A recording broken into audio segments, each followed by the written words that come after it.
Saudara, khitan merupakan salah satu kewajiban bagi lelaki muslim sebagai tanda memasuki akil balik.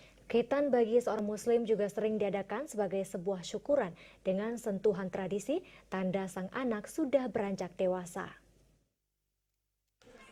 Sunat Rasul bagi seorang anak muslim menjadi bagian proses kedewasaan baik dalam ibadah maupun sosialnya. Khitanan bagi seorang putra muslim adalah juga sebuah harapan agar dapat menjadi lebih dewasa dan bertanggung jawab. Dalam prakteknya, selain melaksanakan khitanan, bagi orang tua kerap mengadakan sebuah acara syukuran.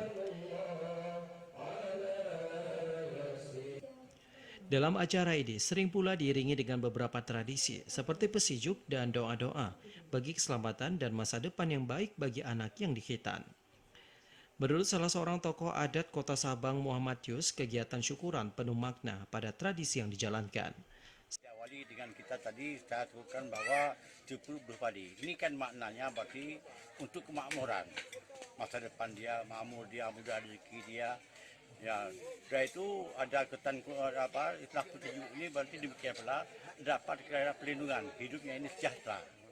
Dalam acara ini sang anak juga didudukan di singgasana atau yang sering disebut pelaminan, bak sosok pengantin. Disinilah iringan lantunan ayat suci, doa-doa dan pesijuk dipersembahkan kepada sang anak. Para tamu dan undangan yang datang juga diajak bersama memberikan doa agar keberhasilan dan keselamatan kerap menghampiri sang putra yang mulai memasuki masa akil balik. Sebagai destinasi wisata, sekalipun disinggahi wisatawan dan pengaruh luar, tradisi di Sabang sebagai bagian dari Provinsi Aceh yang kental keislamannya diharapkan tetap selalu terjaga. Hal inilah yang ditunjukkan sebagian warga Sabang yang masih mempertahankan tradisi yang bersumber dari ajaran Islam itu sendiri. Dari Sabang, Mahfud, kontributor TVRI melaporkan.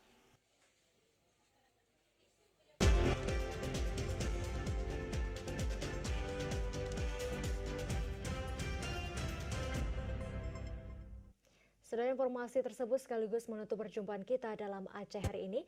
Kami mengajak Anda untuk selalu menerapkan protokol kesehatan, memakai masker, mencuci tangan, dan menjaga jarak. Saya Maulidia Ramli. Dan saya Aulia, sampai jumpa. Wassalamualaikum warahmatullahi wabarakatuh.